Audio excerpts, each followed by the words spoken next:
Hi hello ನಮಸ್ತೆ ದೊಡ್ಡ ಮನೆ ಯೂಟ್ಯೂಬ್ ಚಾನಲ್ಗೆ ಸ್ವಾಗತ ಸುಸ್ವಾಗತ ಸ್ನೇಹಿತರೆ. ನಾವು ಸಾಕಷ್ಟು ಸಿನಿಮಾಗಳನ್ನು ನೋಡ್ತೇವೆ, ಆದರೆ ಈ ಸಿನಿಮಾಗಳ ಹಿಂದೆ ಸಾಕಷ್ಟು ಕತೆ ವ್ಯತೆಗಳು ಇರ್ತವೆ.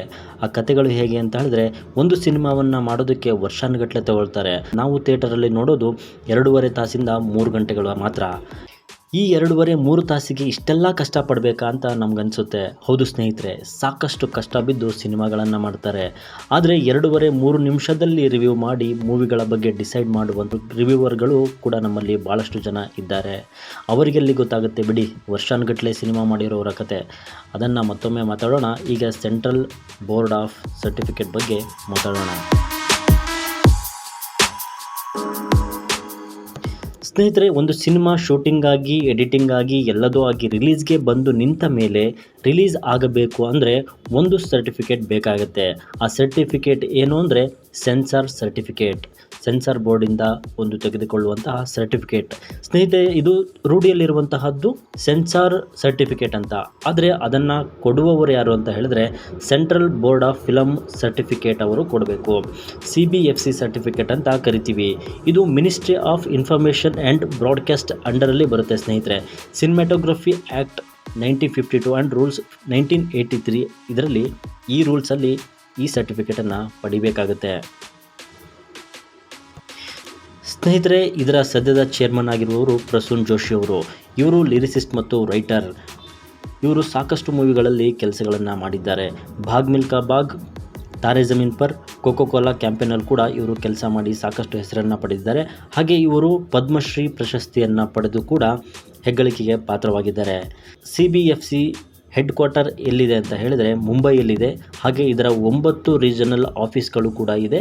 ನಮ್ಮ ಬೆಂಗಳೂರಿನ ಕೋರಮಂಗಲದಲ್ಲಿ ಇದರ ರೀಜನಲ್ ಆಫೀಸ್ ಇದೆ ಸ್ನೇಹಿತರೆ. ಈ CBFCಯ ಕೆಲಸ ಏನು, ಸೆನ್ಸಾರ್ ಬೋರ್ಡ್ನ ಕೆಲಸ ಏನು ಸ್ನೇಹಿತರೆ? ಧಾರ್ಮಿಕ ಆಚರಣೆಗಳಿಗೆ ಅವಹೇಳನಕಾರಿಯಾಗಿ ಅಥವಾ ನಮ್ಮ ದೇಶದ ಸೇನೆಗೆ ಅವಹೇಳನ ಮಾಡುವಂತಹ ಅಥವಾ ದೇಶಕ್ಕೆ ಅವಮಾನ ಮಾಡುವಂತಹ ಮತ್ತು ನಗ್ನತೆ ಇರುವಂತಹ, ಗಲಭೆ ಸೃಷ್ಟಿಸುವಂತಹ, ಅತಿರೇಕದ ಡೈಲಾಗ್ಗಳಿರುವಂತಹ ಡ್ಯಾನ್ಸ್ ಅಥವಾ ಸಾಂಗ್ಗಳು, ಈ ತರಹದ ಸೀನ್ಗಳು ಏನಾದರೂ ಸಿನಿಮಾದಲ್ಲಿ ಇದ್ದರೆ ಕಟ್ ಮಾಡಿ ಬಿಸಾಕುವಂಥ ಕೆಲಸ ಸೆನ್ಸಾರ್ ಬೋರ್ಡಿನದು ಸ್ನೇಹಿತರೆ. ಸದ್ಯ CBFC ಅವರು ರಿಲೀಸ್ ಮಾಡಿರುವ ಒಂದು ಡಾಟಾದಲ್ಲಿ ಸ್ಪಷ್ಟವಾಗಿದೆ. 2017ರಿಂದ 2025 ತನಕ 18,000 ಸಿನಿಮಾಗಳನ್ನು ಸೆನ್ಸಾರ್ ಮಾಡಿರುತ್ತೆ. ಸೆನ್ಸಾರ್ ಸರ್ಟಿಫಿಕೇಟಲ್ಲಿ 3 ತರಹದ ಸೆನ್ಸಾರ್ ಸರ್ಟಿಫಿಕೇಟ್ ಬರುತ್ತೆ ಸ್ನೇಹಿತರೆ. ಅದರಲ್ಲಿ ಮೊದಲನೆಯದು ಬಂದರೆ A ಸರ್ಟಿಫಿಕೇಟ್, ಅಂದರೆ ಅಡಲ್ಟ್ ಓನ್ಲಿ. ಅಡಲ್ಟ್ಗಳು ಅಂದರೆ ಓನ್ಲಿ ದೊಡ್ಡವರು ನೋಡುವಂತಹ ಸಿನಿಮಾಗಳು. ಇವುಗಳನ್ನು ಮಕ್ಕಳಿಗೆ ಅಥವಾ ಚಿಕ್ಕ ವಯಸ್ಸಿನವರಿಗೆ ಈ ಸಿನಿಮಾಗಳನ್ನ ತೋರಿಸಲಾಗೋದಿಲ್ಲ. ಅಂತಹ ಸಿನಿಮಾಗಳಿಗೆ A ಸರ್ಟಿಫಿಕೇಟ್ಗಳನ್ನು ಕೊಡ್ತಾರೆ. ಹಾಗೆ ನೆಕ್ಸ್ಟ್ ಬಂದರೆ U ಸರ್ಟಿಫಿಕೇಟ್ ಮೂವಿಗಳು. ಅನ್ರಿಸ್ಟ್ರಿಕ್ಟೆಡ್ ಫಾರ್ ಆಲ್ ಏಜಸ್ ಅಂತ ಹೇಳಿದ್ರೆ ಯಾವುದೇ ವಯಸ್ಸಿನ ನಿರ್ಬಂಧವಿಲ್ಲದೆ ಈ ಸಿನಿಮಾಗಳನ್ನು ನೋಡಬಹುದು. ಸಾಮಾಜಿಕವಾಗಿರುವಂತಹ ಮೂವಿಗಳು ಮತ್ತು ಒಳ್ಳೆಯ ಸಿನಿಮಾಗಳಂತ ಇದನ್ನು ಒಂದು ಕ್ಯಾಟಗರಿಗೆ ತೋರಿಸ್ಬೋದು ಸ್ನೇಹಿತರೆ. ಇನ್ನೊಂದು ಬಂದರೆ UA ಸರ್ಟಿಫಿಕೇಟ್ಗಳು ಸ್ನೇಹಿತರೆ.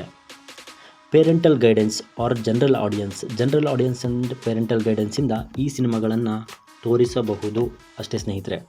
CBFC ಅವರು ಕೊಟ್ಟಿರುವ ರೇಟಿಂಗ್ಸ್ನಲ್ಲಿ Malayalam cinema industry family friendly ಸಿನಿಮಾಗಳನ್ನು ಜಾಸ್ತಿ ಮಾಡಿದೆ ಸ್ನೇಹಿತರೆ. U ರೇಟೆಡ್ ಸಿನಿಮಾಗಳನ್ನು ತಮಿಳ್ ಇಂಡಸ್ಟ್ರಿ ಹೆಚ್ಚಾಗಿ ಮಾಡಿದೆ. ಹಾಗೆ ಭೋಜ್ಪುರಿ ಸಿನಿಮಾ ಇಂಡಸ್ಟ್ರಿ ಅತಿ ಕಡಿಮೆ U ರೇಟೆಡ್ ಸಿನಿಮಾಗಳನ್ನು ಮಾಡಿದೆ. ಅಂದರೆ U ರೇಟೆಡ್ ಅಂದರೆ ಅನ್ರಿಸ್ಟ್ರಿಕ್ಟೆಡ್ ಫಾರ್ ಆಲ್ ಏಜಸ್, ಉತ್ತಮ ಸಿನಿಮಾಗಳು ಅಂದರೆ ಯಾವುದೇ ನಗ್ನತೆ, ಈ ತರಹದ ಒಂದು ವಲ್ಗ್ಯಾರಿಟಿ ಇಲ್ಲದಿರುವಂತಹ ಸಿನಿಮಾಗಳನ್ನು ಅತಿ ಕಡಿಮೆ ಮಾಡಿರೋದು ಭೋಜ್ಪುರಿ ಸಿನಿಮಾ ಇಂಡಸ್ಟ್ರಿ. ಇನ್ನು A ರೇಟೆಡ್ ಸಿನಿಮಾಗಳಿಗೆ ಬರೋದಾದರೆ ತೆಲುಗು ಇಂಡಸ್ಟ್ರಿ ಮತ್ತು ಕನ್ನಡ ಇಂಡಸ್ಟ್ರಿ ಸ್ವಲ್ಪ ಜಾಸ್ತಿ A ರೇಟೆಡ್ ಸಿನಿಮಾಗಳನ್ನು ಮಾಡಿದ್ದಾವೆ ಸ್ನೇಹಿತರೆ. ಹಾಗೆ ಇಂಗ್ಲೀಷ್ ಎಲ್ಲದಕ್ಕಿಂತ ಜಾಸ್ತಿ ಮೂವಿಗಳನ್ನು 16% ಇಂಗ್ಲೀಷ್ ಮಾಡಿದರೆ, ತೆಲುಗು ಇಂಡಸ್ಟ್ರಿ 12.4% ಅಡಲ್ಟ್ ವಾಚ್ಡ್ ಮೂವಿಗಳನ್ನು ಮಾಡಿದ್ರೆ, ಕನ್ನಡ ಇಂಡಸ್ಟ್ರಿ 11.3% ಮಾಡಿದ್ರೆ, ಇನ್ನು ತಮಿಳ್ ಬಂದು 6.3% ಮಾಡಿದ್ರೆ, ಮಲಯಾಳಂ 4.8% ಮಾಡಿದೆ. ಇನ್ನು ಒಡಿಯಾ ಇಂಡಸ್ಟ್ರಿ ಬಂದು 1.2%, ಅತಿ ಕಡಿಮೆ ಅಡಲ್ಟ್ ವಾಚ್ಡ್ ಮೂವಿಗಳನ್ನು ಮಾಡಿದೆ. ಯಾಕೆಂದರೆ ಒಡಿಯಾದಲ್ಲಿ ಆ ಒಂದು ಸಿನಿಮಾ ಇಂಡಸ್ಟ್ರಿ ತುಂಬ ಕಡಿಮೆ ಪ್ರಮಾಣದ ಸಿನಿಮಾಗಳನ್ನು ಮಾಡೋದ್ರಿಂದ ಅದನ್ನು ನಾವು ಅಷ್ಟೊಂದು ಪರಿಗಣನೆಗೆ ತೆಗೆದುಕೊಳ್ಳಲಾಗಲ್ಲ. ಇನ್ನು U ಸರ್ಟಿಫಿಕೇಟ್ ಮೂವಿಗಳಿಗೆ ಬರೋದಾದರೆ ಅನ್ರಿಸ್ಟ್ರಿಕ್ಟೆಡ್ ಫಾರ್ ಆಲ್ ಏಜಸ್, ಯಾವುದೇ ಅಡೆತಡೆ ಇಲ್ಲದೆ ಎಲ್ಲ ಏಜಿನವರು ಕೂಡ ನೋಡಬಹುದಾದಂಥ ಸಿನಿಮಾಗಳಿಗೆ ಬಂದಾಗ ತಮಿಳ್ ಇಂಡಸ್ಟ್ರಿ 25% ಮೂವಿಗಳನ್ನು ಆ ಥರದ U ಸರ್ಟಿಫಿಕೇಟ್ ಮೂವಿಗಳನ್ನು ಮಾಡಿದರೆ, ಕನ್ನಡ ಇಂಡಸ್ಟ್ರಿ 17.5% ಮಾಡಿದರೆ, ಇನ್ನು ಅತಿ ಕಡಿಮೆ ಅಂತ ಹೇಳಿದ್ರೆ ನಾವು ನಿರೀಕ್ಷೆಯಂತೆ ಭೋಜ್ಪುರಿ ಇಂಡಸ್ಟ್ರಿ ಅತಿ ಕಡಿಮೆಯಾಗಿ 5.9% ಅಡಲ್ಟ್.